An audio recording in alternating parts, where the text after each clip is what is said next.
Hello mommies and daddies, welcome to my channel VU, which stands for We the Mothers, You the Babies, The Babies, No Our Babies. So guys, आज की video में हम बात करने वाले हैं breast feeding mother's की diet के बारे में। ये बात हम सब जानते हैं कि ब्रेस्ट फीडिंग सुपर हेल्दी होती है हमारे बच्चों के लिए, लेकिन क्या आपको ये पता है कि ब्रेस्ट फीडिंग के बहुत सारे ऐसे बेनिफिट्स हैं जो मदर की हेल्थ को भी होते हैं। हम सब लोग इस बात को बहुत अच्छे से जानते हैं कि आजकल छोटी सी उम्र में भी बहुत बड़ी बड़ी बीमारियां लग जाती हैं, लेकिन जो ब्रेस्ट फीडिंग मदर्स होती हैं वो बहुत सी बीमारियों के रिस्क से बच जाती हैं अगर वो बच्चे को अच्छे टाइम तक ब्रेस्ट फीडिंग कराती हैं। लाइक हार्ट से रिलेटेड होने वाली डिजीज जो होती हैं उनके रिस्क कम हो जाते हैं, डायबिटीज़ होने के चांसेस कम हो जाते हैं।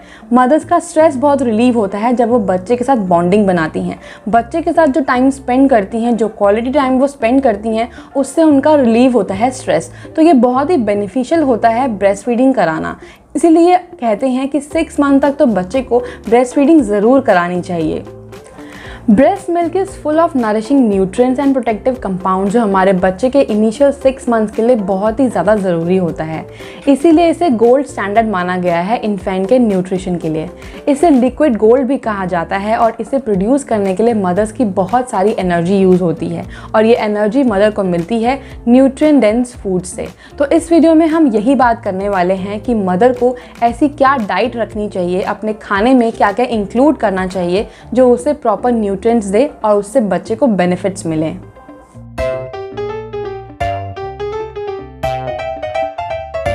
ब्रेस्ट मिल्क की प्रोडक्शन को इंक्रीज़ करने के लिए, उसे सपोर्ट करने के लिए, उसकी क्वालिटी को इम्प्रूव करने के लिए बहुत ही ज़रूरी है कि मदर न्यूट्रिएंट डेंस फूड्स खाए, नरिशिंग फूड्स खाए, ताकि उनको हर न्यूट्रिएंट मिले जो उनकी मेंटल हेल्थ और फिजिकल हेल्थ के लिए बहुत ज़रूरी है। ईटिंग हेल्दी फूड पोस्टपार्टम आपको मेंटली और फिजिकली स्ट्रांग बनाने में हेल्प करेगा। ब्रेस्ट मिल्क के अंदर हर वो न्यूट्रिएंट होता है जो बच्चे के इनिशियल 6 मंथ्स की डेवलपमेंट के लिए ज़रूरी होता है, लेकिन मदर की ओवरऑल डाइट के अंदर अगर सफिशिएंट न्यूट्रिएंट्स नहीं हैं तो उसकी वजह से ब्रेस्ट मिल्क के सप्लाई पे असर पड़ सकता है और मदर की हेल्थ पे भी बुरा असर पड़ सकता है। इसीलिए बहुत ज़रूरी है कि आप न्यूट्रिएंट रिच फूड खाएं।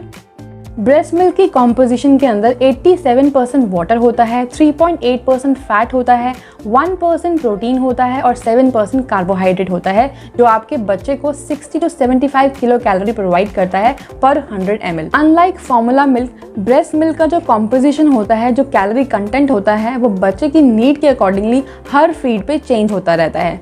जब आप बच्चे को शुरू में दूध पिलाते हैं तो वो बहुत वाटरी होता है, वो थिक नहीं होता है, वो बस बच्चे की प्यास को बुझाता है, लेकिन धीरे धीरे वो दूध गाढ़ा होता है और उस गाढ़े दूध को हिंद मिल्क कहा जाता है, जिसके अंदर 2 to 3 टाइम्स ज़्यादा फैट कंटेंट होता है जो दूध स्टार्टिंग में आता है उसके कंपैरेटिवली।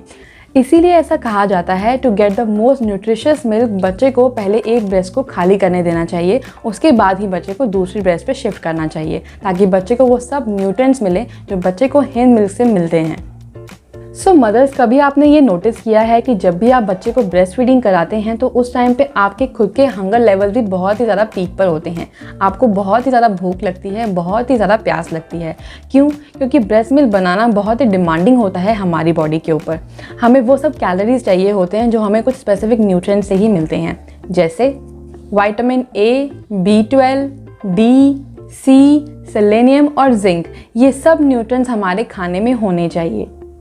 हमें अपने फूड्स इस तरीके से चूज़ करने चाहिए कि उसके अंदर जो मैंने न्यूट्रिएंट्स आपको बताए हैं वो सब हों मैक्रो न्यूट्रिएंट्स, माइक्रो न्यूट्रिएंट्स जो हमारे बच्चे की नीड के लिए, हमारी बॉडी के नीड के लिए ज़रूरी होते हैं, वो सब न्यूट्रिएंट्स उस खाने में होने चाहिए। सो मदर्स, ब्रेस्ट मिल्क के अंदर जो न्यूट्रिएंट्स होने चाहिए उन्हें 2 कैटेगरीज में डिवाइड कर लेते हैं ताकि समझने में आसानी हो। ग्रुप 1 कैटेगरी के अंदर हम उन न्यूट्रिएंट्स की बात करेंगे जो हमारे लिए और हमारे बच्चे दोनों के लिए ज़रूरी होते हैं। ग्रुप 2 कैटेगरीज के अंदर उन न्यूट्रिएंट्स की बात करेंगे जो हमारी बॉडी के लिए बहुत ज़्यादा ज़रूरी हैं। सो न्यूट्रिएंट बताने के साथ साथ मैं आपको उनके सोर्सेज भी बताऊंगी कि किन सोर्सेज से आपको ये न्यूट्रिएंट आसानी से मिल सकते हैं। चलिए बात करते हैं। विटामिन B1 यानी कि थायमिन, ये हमें मिल सकता है फिश, पोर्क, सीड्स, नट्स और बीन से। विटामिन B2 राइबोफ्लेविन भी कहा जाता है इसे, ये हमें मिल सकता है cheese, almonds, nuts, red meat, oily fish और एग से। विटामिन B6 ये हमें मिल सकता है chickpeas, nuts, fish, poultry, potatoes, bananas and dried fruits से। विटामिन B12 ये हमें मिल सकता है shellfish, liver, yoghurt, oily fish, eggs, crab, shrimps. Choline ये हमें मिल सकता है एग से, चिकन लीवर से, फिश से, पीनट्स से। विटामिन A ये हमें मिल सकता है sweet potato, crates, dark leafy greens, organ meats, eggs से। विटामिन D ये हमें मिल सकता है cod liver oil, oily fishes से, some mushrooms and fortified foods. Selenium ये हमें मिल सकता है सी फूड, सीड्स और होल व्हीट से। ग्रुप 2 में फर्स्ट आता है फोलेट। ये हमें मिल सकता है beans, lentils, leafy vegetables, asparagus, avocados से। दूसरा आता है कैल्शियम। ये हमें मिल सकता है milk, yoghurt, cheese, leafy green, legume से। थर्ड आता है आयरन। ये हमें मिल सकता है red meat, pork, poultry, seafood, beans, green vegetables and dried fruit से। फोर्थ आता है कॉपर। ये हमें मिल सकता है shellfish, whole grains, nuts, beans, organ meats and potatoes से। फिफ्थ आता है जिंक।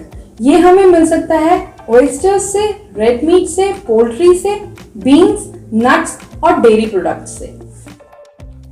सो मदर्स, अब एक बहुत ही इंपॉर्टेंट बात, अगर ग्रुप 2 के न्यूट्रिएंट्स का इंटेक आपका बहुत ही कम है तो क्या होगा कि आपकी बॉडी आपकी बोन्स और आपके टिश्यू स्टोर से ही न्यूट्रिएंट्स को सिक्रीट करना शुरू कर देगी और ब्रेस्ट मिल्क के अंदर ऐड कर देगी।